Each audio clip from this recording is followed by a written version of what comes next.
In Acts chapter 1, verse 8, we see Jesus give strict commands to his disciples to wait for the power of the Holy Spirit, and then when it comes upon them, they should carry the gospel to the ends of the earth, including Jerusalem and Samaria. And when I think of missions trips today, this is exactly what I think of. I think of Jesus talking directly or specifically to me or to believers and telling them that we should carry the gospel to the ends of the earth.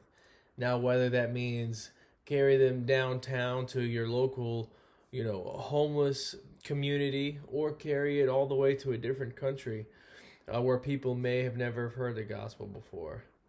Now, several years ago, I had an awesome privilege to journey on a missions trip in Guatemala, where I had an opportunity to help young kids who had been abandoned or maybe left behind by families who had been um, in the midst of addiction, or had been lost to gang violence or whatever the case is. The families were separated from the children, and the ministry was really kind of able to help school kids and teach kids how to be productive members of society. So what it was a Christian school for teenagers and pre-teenagers, and it was a really awesome ministry. And I got a chance to really get some hands-on experience of what that looked like, being in a missions field for the first time.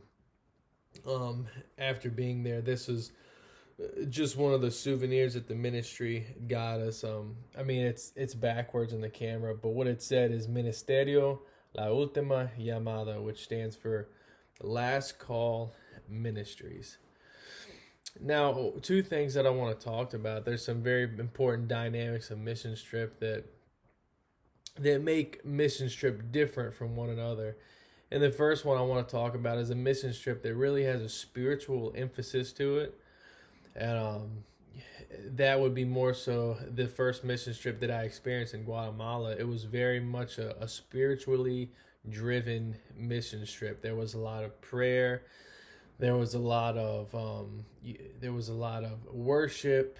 There was a lot of fellowship, and there really wasn't a whole lot of hands-on building, reconstructing, and things like that.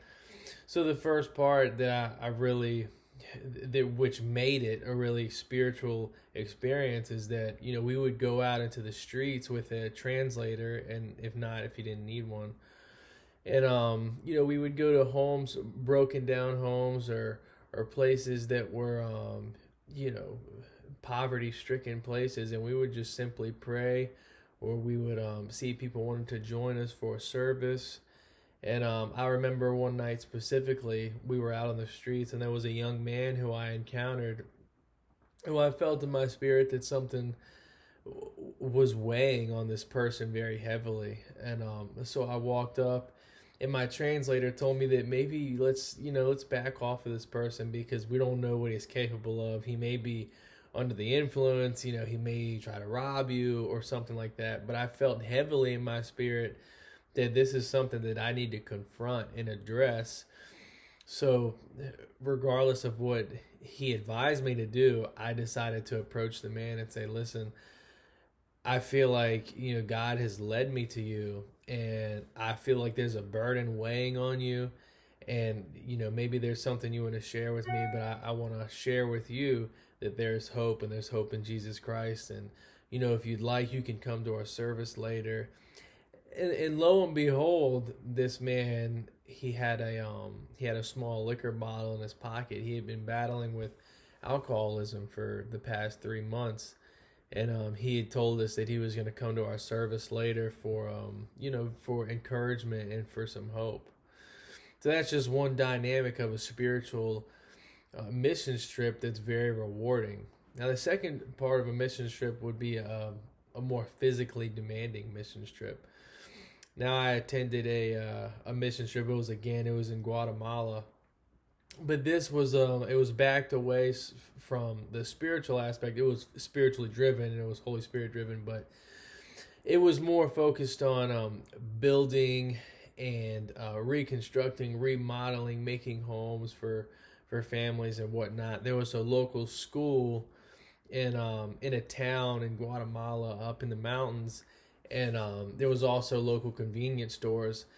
And what would happen is it would rain, and the rain would fall down the mountain, and it would come and it would flood the schools, and it would just completely just ravish the land. So what we would do, or what we did that one time, is we built a large wall, almost like a dam, and we built it up so that when the rain would come, it would stop before it hit the schools.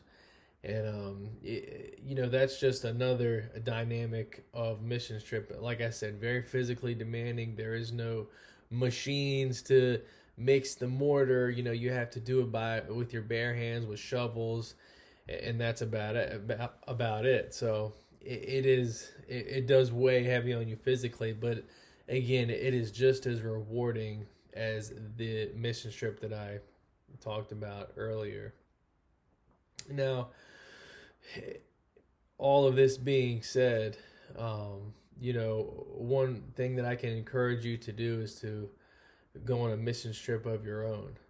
A lot of people think that mission trip have to be out of the country, or maybe they have to be in Africa or something. Well, that's not true. I encourage you to go downtown in your local city, into your local, maybe homeless community, and share your story and share your story of hope with those out there, because there are people hurting, and there are people who need to hear hope. So I would encourage you to do that, and kind of form your own mission trip and be a light in your community. Thank you very much for listening.